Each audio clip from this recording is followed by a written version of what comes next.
Hello student, मैं विष्णु दिवाकर। इस video में मैं आपको बताने वाला हूं पूरी की पूरी बुक, यानी कि वन शॉट वीडियो होने वाली है। जैसे कि आपको पता है कि कल आपका एग्जाम है, तो जो कल आपका एग्जाम है तो हमारे पास अब समय बिल्कुल भी नहीं बचा है, तो we don't have plenty of time, तो लेट्स गेट स्टार्टेड। तो कल के एग्जाम के लिए जो भी आपका पहले हम लोग यहाँ पर जो है पहले कलर ले लेते हैं, जिससे कि आपको दिखावट यहाँ पर जो है अच्छी हो पाए।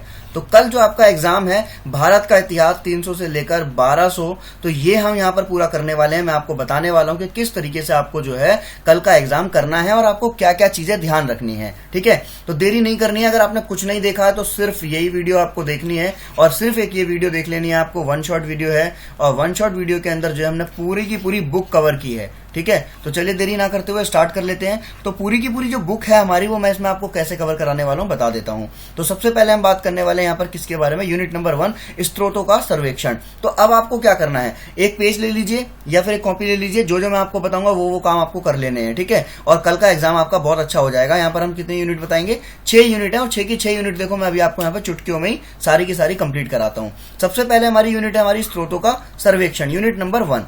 अब इसमें क्या देखना है आपको कि जो भी लेसन है उस लेसन के अंदर जितने भी टॉपिक दिए गए हैं उनको आपको अच्छी तरीके से क्या करना है, पॉइंट आउट कर लेना है। जैसे कि आपका जो है साहित्यिक साक्ष्य क्या है, तो साहित्यिक साक्ष्य अतीत के बारे में काफी जानकारी देते हैं, क्योंकि उसमें घटनाओं विषयों का विस्तृत वर्णन होता है।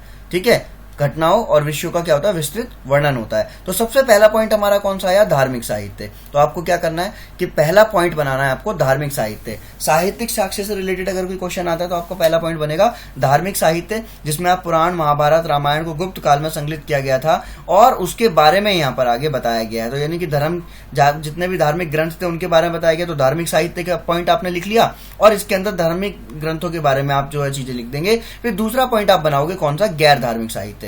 अब गुप्त काल के दौरान संस्कृत भाषा ने कविता और गद्य दोनों के संयोजन से अपने शास्त्रीय प्रारूप को प्राप्त किया और 300 से 600 के दौरान संस्कृत साहित्य के क्षेत्र में महत्वपूर्ण घटनाक्रम हुए हैं। अब धीरे धीरे चीज, जैसे पहले वाले में साहित्य बताया गया, दूसरे वाले में गैर साहित्य बताया गया है। तो स्टोरीज, ये सारी की सारी चीजें अगर आपको डिटेल में पढ़नी है तो मैंने ऑलरेडी वीडियो बना रखी है, पर इसमें मैं आपको बता रहा हूँ सिर्फ आपको पॉइंट लिखने हैं। दो एक एक लाइनें आपको उठानी है। जिसने कुछ भी नहीं किया है वो सिर्फ इतना भी कर लेगा, क्योंकि देखो अब आप इतना ही कर सकते हो कि 2-3 लाइनें अपने माइंड में रख सकते हो और अपना पेपर लिख के आओगे। तो साहित्य के स्रोत के बारे में बात आएगा तो धार्मिक साहित्य और दूसरा गैर धार्मिक साहित्य, ये 2 पॉइंट याद हो जाएंगे, ये लिख लीजिएगा। उसके बाद में यहाँ पर क्वेश्चन आएगा, फिर इसी के अंदर जो आपका पॉइंट आएगा, तीसरा पॉइंट है आपका विदेशी साहित्य। कोई भी क्वेश्चन आ जाए, आप ये तीनों के तीनों पॉइंट है, धार्मिक साहित्य, गैर धार्मिक साहित्य और तीसरा आपका विदेशी साहित्य। इस अवधि के विदेशी साहित्य में 6ठी शताब्दी में जो है कॉस्मास इंडोकोप्लेस्टेस द्वारा लिखित क्रिश्चियन टोपोग्राफी शामिल है और कई चीनी भिक्षुओं ने और जो बौद्ध ग्रंथों के एकत्रित करने वाले बौद्ध धर्म से संबंधित महत्वपूर्ण स्थान जो हैं जितने भी थे उनकी यात्रा करने के लिए भारत की यात्रा की थी। तो इसके अंदर किसके बारे में बताया गया, विदेशियों के बारे में बताया गया है ना। तो ये भी मैं आपको बहुत अच्छी तरीके से क्लियर करा चुका हूँ, आपको इतना समझ में आ गया। फिर आता है पुरातात्विक साक्ष्य, इसके भी आपके पॉइंट बनेंगे 2-3। तो पुरातात्विक साक्ष्य आप लिख लीजिए। उसके बाद में आप, जैसे मैंने आपको लिखा यहाँ पर पुरातात्विक साक्ष्य, है ना। तो पुरातात्विक साक्ष्य ऐसे करके एक पॉइंट बना लीजिए।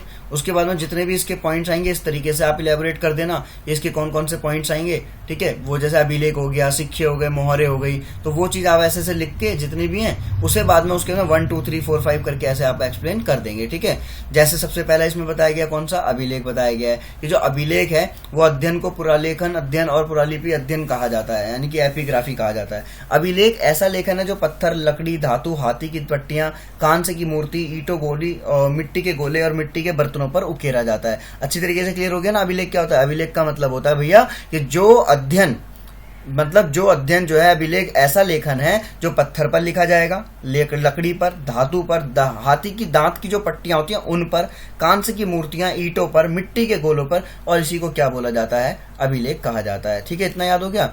अब उसके बाद में अभिलेख पॉइंट हमारा खत्म होता है तो दूसरा हमारा नया पॉइंट आ जाएगा सिक्के। तो भैया सिक्के जिसको हम क्या बोलते हैं, कॉइन बोलते हैं ना। तो यहाँ पर सिक्कों के अध्ययन को अगर हम बोले तो उसको क्या बोलते हैं, उसको जो है न्यूमिज़माटिक्स, ओ माय गॉड कितना डिफिकल्ट हो रहा है। देखो, न्यूमिज़माटिक्स जो है कहा जाता है, यानी कि मुद्रा शास्त्र कहा जाता है ना। अब आधुनिक समय में मुद्रा का प्रयोग जो है विनिमय के माध्यम, विनिमय का मतलब क्या होता है, लेन देन। ठीक है, लेन देन के लिए किया जाता है। आज अगर हमारे को कोई भी वस्तु चाहिए तो हम पहले क्या करते थे, पहले हम करते थे गुड्स जो एक्सचेंज जो प्रणाली थी वो थी कि भाई वस्तु के बदले वस्तु। पर आज क्या हो गया है, आज आधुनिक समय के अंदर अगर हमारे को कोई भी वस्तु चाहिए तो हम लोग क्या करते हैं, हम जो है सिक्कों का आदान प्रदान करते हैं ना। तो मूल्य भंडार के एक इकाई और भुगतान के माध्यम से इसको किया जाता है। तो सिक्के भी आपको समझ में आ गए। तो पहली यूनिट में से तो आपको बहुत ईजिली ये सारी चीजें समझ में आ ही रही होगी, है ना। उसके बाद में आता है आपका कि जो पुरातात्विक अवशेष हैं वो कौन कौन से रहे हैं, यानी कि जो वास्तुशिल्प हो गया, मूर्ति कला हो गई, इनके भी अवशेष मिले हैं, है ना। बहुत बहुत पुराने किले मिले हैं। तो ये सारी की चीजें क्या है, ये क्या है, अवशेष हैं जो कि बचे कुछ बाद में लास्ट में मिले हैं। अब इनकी साक्ष्यों की सीमाएं हैं, ये आपको पढ़ने की जरूरत नहीं है, आपका पहला लेसन कंप्लीट हो जाता है। ठीक है, तो पहला लेसन आपका यहाँ पे कंप्लीट हो गया। अब हम बात करेंगे दूसरे लेसन की। ठीक है, तो चलिए दूसरा स्टार्ट कर लेते हैं। दूसरा लेसन क्या कहता है, दूसरा बता रहा है जी गुप्त और वाकाटक।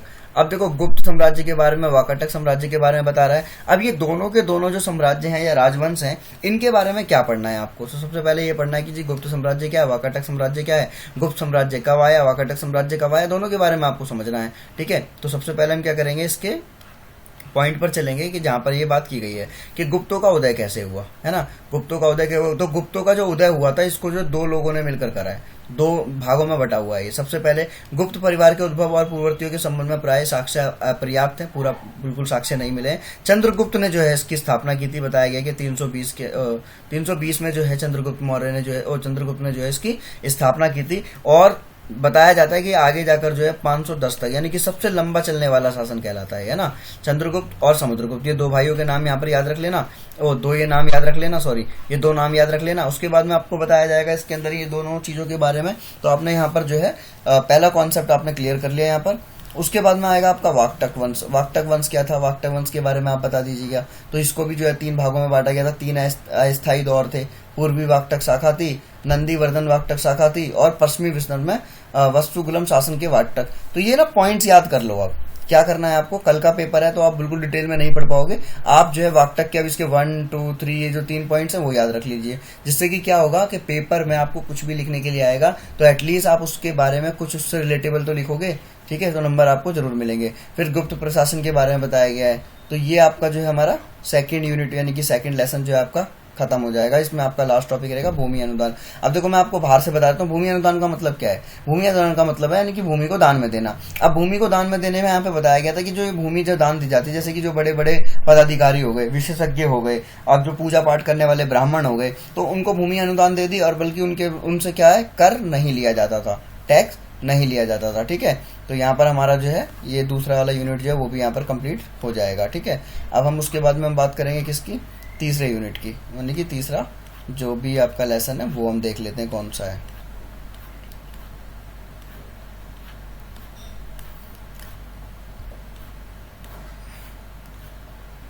हाँ जी, तो यहाँ पर हम बात करेंगे अब तीसरे वाले की। जो इसमें क्या बताया गया है, इसमें हम देखते हैं तीसरी यूनिट के अंदर सबसे पहले बोला गया है कि जो प्रारंभिक मध्यकाल है उसके अंदर गुप्तोत्तर राज्य व्यवस्था, अर्थव्यवस्था और समाज में परिवर्तन। तो देखिए भैया, बहुत इजी है। आपसे कोई भी किसी भी चीज के बारे में पूछेगा तो देखो ये 3-4 चीजें तो आपकी बार बार रिपीट होगी। राज्य व्यवस्था के, अर्थव्यवस्था के बारे में बताइए, समाज के अंदर परिवर्तन, सांस्कृतिक परिवर्तन, सांस्कृतिक विकास, ये सब चीजें बार बार पूछी जाती है। तो आपको अपने माइंड में फिक्स कर लेनी है कि आप आराम से बता सकते हैं। ठीक है, तो आगे चलते हैं। सबसे पहले राज्य व्यवस्था। तो देखो, इसमें थोड़ा सा हम पढ़ लेते हैं क्योंकि आपको इतना भी नहीं कि हम बिल्कुल ही ऊपर से लेकर चलें कि आपको कुछ भी समझ में ना आए, है ना। थोड़ा बहुत तो समझ आना चाहिए कि आप हल्का फुल्का बना सको। तो आरंभिक मध्यकालीन राज्य व्यवस्था आरंभिक ऐतिहासिक राज्य व्यवस्था से काफी अलग थी। ये जो आरंभ में मध्यकालीन राज्य व्यवस्था थी ना, और वहीं जो आरंभ में ऐतिहासिक राज्य व्यवस्था थी, वो दोनों कहीं ना कहीं एक दूसरे से बिल्कुल भिन्न थी। उनके विशिष्ट स्वरूप के अनेक पक्ष अलग अलग दिखे। प्राचीन काल से मध्यकाल के संक्रमण की चर्चा के सिलसिले मौर्य साम्राज्य प्रशासन के अध्ययन से प्राचीन भारतीय राज्यों और आरंभिक मध्यकालीन राज्यों जो कि गुप्त साम्राज्य से आरंभ होते हैं, इनके बीच तुलना करने में काफी सहायता यहाँ पर मिलती है। ये राज्य व्यवस्था के बारे में बताया गया है। ठीक है, उसके बाद में राज्य व्यवस्था की अगर हम बात करेंगे तो यहाँ से निकलने के बाद आपके सामने जो पॉइंट आएगा इसके अंदर से, वो पॉइंट आएगा आपका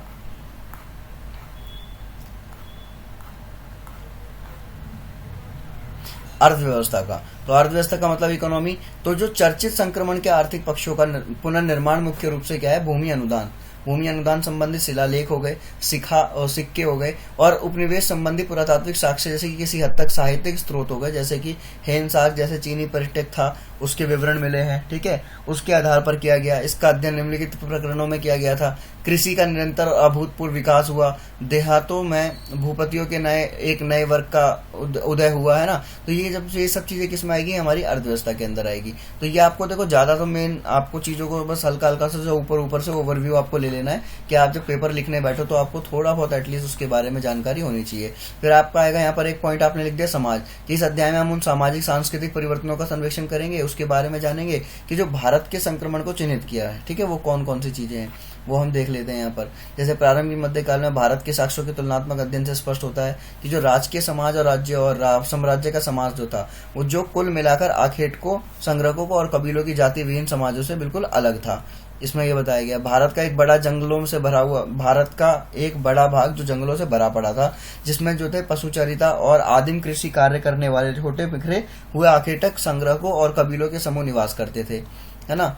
तो वही ये जो छोटी छोटी चीजें आपको यहाँ पर देख लेनी है, आपका क्या होगा, फिर कल का पेपर अच्छी तरीके से कंप्लीट हो जाएगा, ठीक है। तो अभी हमारे पास टाइम बहुत कम है, इसलिए बस मैंने आपको जल्दी से फटाफट से यहाँ पर जो है वन शॉट वीडियो के अंदर सारी चीजें जो है प्रोवाइड कराने की कोशिश की है। फिर उसके बाद में आता है प्रारंभिक मध्यकाल की ओर। अब इसमें वर्धन, पल्लव, चालुक्य। तो देखो सिंपल सी बात है कि जब आपने अगर बुक खोली होगी, अगर नहीं भी खोली होगी, तो आपको क्या करना है, बस इनके बारे में समझना है कि भाई ये लोग थे कौन। वर्धन कौन थे, देखो आपको बस बेसिक समझ लेना है कि उत्तर भारत में 6ठी सदी के आगमन के साथ में गुप्त जो शासन था ना, इसका पतन होने लगा और मध्य 6ठी तक आते आते इसका अंत होते होते अनेक छोटे छोटे राज्य अस्तित्व में आ गए। और इन्हीं में से एक था कन्नौज में मौखरियों का शासक और दूसरा था स्थानेश्वर। अब जो आगे बताया गया कि पुण्यभूति नृप अपने नाम के अंत में वर्धन जोड़ते थे और इसीलिए क्या हुआ, प्रभाक वर्धन, राज्यवर्धन और हर्षवर्धन, यही कारण है कि ये वर्धन के नाम से भी जाने जाते हैं। तो क्लियर है यहाँ तक वर्धन के बारे में। उसके बाद में हम आगे चलेंगे तो वर्धन के बाद में आएगा पल्लव। अब पल्लव को जानना है, पल्लव क्या है, ये वर्ड क्या है, इसको समझना है। तो पल्लव दक्षिण भारत का एक राजवंश था। पल्लव क्या था, दक्षिण भारत का एक राजवंश था और इस वंश ने 3री सदी से 6 सदियों के लंबे समय तक शासन किया और आरंभ में वे आज के उत्तरी तमिलनाडु के छोटे शासक थे और उनकी राजधानी कांचीपुरम थी। और 6ठी सदी से लेकर उन्होंने एक बड़ी क्षेत्रीय शक्ति बनकर एक क्षेत्र तक आधिपत्य स्थापित कर लिया। इस क्षेत्र में बहुत सारे लघु शासकों ने राज्य सम्मिलित थे। उन्होंने अन्य विस्तृत क्षेत्र वाले शासन को भी मुदेर के पांडव और चालुक्यों से लगातार युद्ध कर कर बचाया था और इन्हीं को क्या बोला गया, पल्लव बोला गया। उसके बाद में इसी के अंदर आ जाता है आपका चालुक्य। अब चालुक्य के बारे में देखिए कि चालुक्य का जो उद्भव है वो ईसा की 6ठी सदी से लेकर पश्चिमी दक्कन में महाराष्ट्र के समीपवर्ती क्षेत्रों और उत्तरी कर्नाटक के शासकों के रूप में हुआ था। शीघ्र ही वह एक विस्तृत साम्राज्य के अधिपति हो गए और उन्होंने जो है वातापी यानी कि आधुनिक बादामी में अपनी राजधानी बना ली, ठीक है। ये क्या है, चालुक्य है। तो ये चीजें आपको बिल्कुल क्लियर हो गई होगी। आराम से आपको ये चीजें समझनी है। उसके बाद में क्या करना है, आपका जो है कल का एग्जाम अच्छे से हो जाएगा, ठीक है। ये सब पढ़ने की जरूरत है नहीं आपको, ठीक है। धर्म वरम ये सब तो आप आराम से लिख लोगे, इसमें तो आपको कोई भी दिक्कत होने वाली नहीं है, ठीक है। उसके बाद में हम चलते हैं जरा नेक्स्ट की तरफ। तो अब नेक्स्ट वाले में क्या बताया गया है, उसके बाद में यहाँ पर आपके सामने आएगा राष्ट्रकूल, पाल और प्रतिहार। अब राष्ट्रकूल, पाल और प्रतिहार के अंदर देखो इसमें क्या है, ये आपका ऑलरेडी जो मैंने वीडियो बनाई थी, डिटेल्स वीडियो आपकी वैसे ही ऑलरेडी आपको अपलोडेड मिलेगी यूट्यूब पर। और बाकी जो है सिर्फ ये ओवरव्यू है कल के एग्जाम के लिए कि आप थोड़ा बहुत इसके अंदर पढ़ लेंगे और अच्छी तरीके से अपने पेपर को समझ पाएंगे। कि प्रारंभिक मध्यकाल में जो है इसमें बताया गया राजनीतिक शक्ति के वितरण में विशेषण से स्पष्ट हो जाता है कि सामाजिक, आर्थिक और भौगोलिक परिस्थितियों के कारण अलग अलग क्षेत्रों में प्रतिक्रियाएं और संरचनाएं अलग अलग थी, है ना।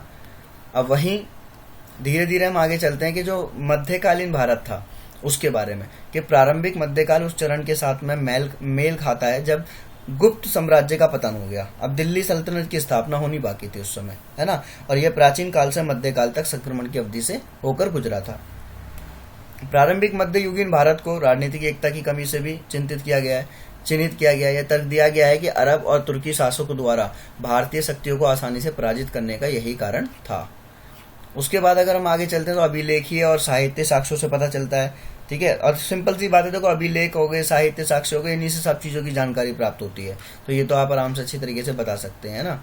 फिर हम थोड़ा सा आगे चलते हैं तो यहाँ पर दिया गया है राष्ट्रकूट। राष्ट्रकूट क्या है, बादामी के चालुक्यों के पतन के बाद में राष्ट्रकूट शक्ति का विकास हुआ। यानी कि जो बादामी के जो चालुक्य थे जब उनका पतन हो गया तो उसके बाद में राष्ट्रकूट शक्ति आई है। अब दक्कन 8वीं शताब्दी की शुरुआत से लेकर राष्ट्रकूटों के निर्माण में था। अब राज्य के संस्थापक दंती दुर्ग थे जिन्होंने चालुक्य शासक कीर्तिवर्मन द्वितीय को हराया और बादामी पर कब्जा कर लिया, है ना। तो ये आपको थोड़ा बहुत यहाँ पर समझ में आ गया इनके बारे में। उसके बाद में हम चलते हैं फिर पाल वंश के बारे में। पाल वंश क्या था? हर्षवर्धन की मृत्यु के बाद में लगभग 100 वर्षों तक बंगाल में अराजकता और अस्पृश्यता थी। ऐसा कहा जाता है कि बंगाल के लोगों ने अराजकता को समाप्त करने के लिए गोपाल नामक व्यक्ति को अपना शासक चुना, और गोपाल ने लगभग 5 वर्षों तक वहां पे शासन किया, और उन्होंने बंगाल में पाल वंश की नींव सफलतापूर्वक डाल दी है ना। तो ये आपको बस नॉर्मली चीजें समझ में आनी चाहिए कि वहां पर कौन शासक था, किसने शासन किया और क्या किया। अब पाल राजशाही निजी नीति और राज्य के हित के लिए एक साथ विकसित हुए, और पालों के अधीन नालंदा महाविहार की अंतर्राष्ट्रीय ख्याति बरकरार रही, और धर्मपाल ने अपने शासन के 39वें वर्ष में नालंदा के लिए 5 गांव दान में दे दिए थे। यहाँ तक क्लियर है आप लोगों को? अब होता है गुर्जर प्रतिहार। देखो, गुर्जर प्रतिहार के अंदर आरंभिक दिनों में एक राजपूत कबीले थे। अब गुर्जर के वंशज थे। गुर्जर 6ठी शताब्दी जो है ईस्वी में भारत में आकर बस गए थे। अब ऐसे ही आगे चलकर आप जो है इसके उसमें राजपूत के बारे में पढ़ोगे, है ना। तो पाल प्रतिहार राजपूतों के बीच में जो है त्रिपक्षीय संघर्ष था, तीनों की तरफ से संघर्ष था। तो ये हमारा चैप्टर, इसके अंदर आपको यही समझ में आया होगा, है ना। अब उसके बाद हम बात करेंगे जो नेक्स्ट आपका लेसन है वो कौन सा है। नेक्स्ट आपका जो लेसन है वो है आपका राजपूत राज्यों का उदय। अब राजपूत राज्यों का उदय बताया गया कि जो राजपूत थे वो कैसे आए हैं, कैसे नहीं आए हैं। तो राजपूतों के बारे में अगर हम जानकारी ले रहे हैं तो हमें पता चलेगा कि कई तरीके के यहाँ पर अगर पॉइंट दिए गए हैं। जैसे कि बोला गया था कि स्टार्टिंग में भारत का जो इतिहास है उसके प्रारंभिक मध्यकालीन काल के कई क्षेत्रों में परिवर्तन के साथ में, है ना, बहुत ही महत्वपूर्ण काल रहा है। बताया गया कि आए कैसे हैं। देखो, तो गुर्जर जो थे, उसके बाद में जो ये जो क्या नाम है आपका राजपूत थे, इनका उदय कैसे हुआ। तो यहाँ पर बताया गया है कि भाई इतिहासकारों ने एक संक्रमण कालीन चरण में राज्य के सामंती चरित्र पर बहस की थी, जिसके कारण क्या हुआ, गुर्जर प्रतिहार, पाल, राष्ट्रकूल और चोल जैसे उभरते हुए राज्यों का उदय हुआ। इस अवधि के सबसे महत्वपूर्ण परिवर्तनों में एक क्षत्रिय कबीले के रूप में जो उदय हुआ वो हुआ राजपूतों का। अब राजपूतों ने भारतीय इतिहास को, विशेष रूप से पश्चिमी और मध्य भारत को आकार देने में जो भूमिका निभाई है वह उन्हें प्रारंभिक और मध्यकालीन भारतीय राजनीति और सांस्कृतिक इतिहास का एक महत्वपूर्ण तत्व बनाती है। अब राजपूत शब्द का जो अर्थ है वो किसी एक परिवार या कबीले से नहीं है, बल्कि वो एक योद्धा वर्ग के लिए यूज किया गया है। किसके लिए? योद्धा वर्ग के लिए यूज किया गया है। आगे देखो क्या पता चलेगा। अब इसके साक्ष्य कहाँ से मिलते हैं? कुछ सिक्के, ठीक है, इन सब चीजों से पता चल रहा है इनके बारे में। और वहीं अगर हम थोड़ा आगे चलते हैं तो पता चलेगा धीरे धीरे कि जो राजपूत जो वर्ड है ये आया कैसे। देखो, सामान्य तौर पर राजपूत शब्द जो है एक शासक वर्ग और सैन्य वर्ग का प्रतिनिधित्व करता है, जो मूल रूप से क्षत्रिय था। अब देखो, कहीं पर तो क्या बोला गया कि जो राजपूत है वो कौन है, वो क्षत्रिय था। और इस शब्द का उपयोग एक योद्धा वर्ग के लिए किया जाता है। और धीरे धीरे हम आगे जाएंगे तो आपको देखो चीजें बदलती हुई नजर आएगी। कैसे बदलती हुई नजर आएगी? देखो, मैं आपको बताता हूँ। जैसे यहाँ पर बताया गया है कि जो राजपूत शब्द है वो राजपुत्र के लिए यूज किया है, यानी कि राजा का पुत्र। और वहीं प्रारंभिक अध्ययन अगर हम बात करें राजपूतों के बारे में तो वो मिश्रित और एक अशुद्ध जाति के रूप में मानते हैं यहाँ पर, है ना। तो इस तरीके से यहाँ पर राजपूत के बारे में बताया गया है। फिर उसके बाद में यहाँ पर ना कुछ स्टोरीज दी गई हैं, जैसे अग्निकुल, कि भाई अग्नि से राजपूतों की उत्पत्ति हुई है ना। अग्नि से राजपूतों की जो क्या हुई है, एक महान या घोड़ा था, उस यज्ञ के दौरान जो है राक्षस परेशान कर रहे थे, तो उनको संभालने के लिए 3 योद्धाओं को वहां पर जो है अग्निकुंड के अंदर से जो है उत्पन्न किया था।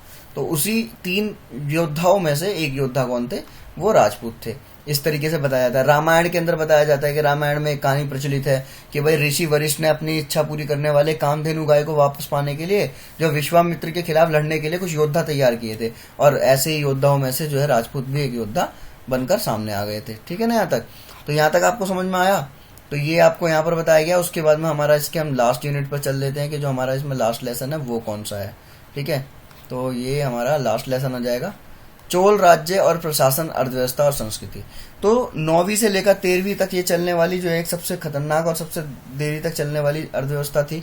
ठीक है, अब इसके अंदर क्या बोला गया था? देखो, राजवंश के अंदर इसमें क्या बोला गया था? इसमें बताया गया दक्षिण भारत में चोल वंश का उदय और विकास हुआ। ठीक है, और चोल वंश जो था वो भारतीय इतिहास में सबसे लंबे समय तक करने वाले राजवंशों में से एक था। अब ये मैंने पूरी एक अलग से स्पेशल वीडियो बना रखी है, आप चाहें तो उसको जाकर देख सकते हैं, जिसमें आपको ये पूरी डिटेल में सारी जानकारी मिल जाएगी। ठीक है, तो मैं इसको एक काम करता हूँ कि इसमें आपको जो है ज़्यादा चीज़ें नहीं बता रहा हूँ, ये आपने जो है पूरा का पूरा उसके अंदर बता ही रखा है मैंने। एक वीडियो है बस, ये आप अलग से देख सकते हैं। बाकी आपका एंड तक का सारा वीडियो मैंने यहाँ पर आपको कवर कर दिया है।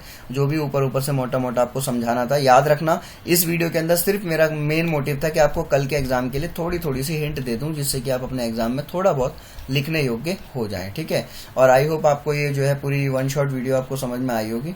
ठीक है, तो आपको जो है जैसा भी कोई क्वेश्चन है, कोई भी क्वेरी है, तो आप मुझे जो है कमेंट बॉक्स में जरूर बताइएगा।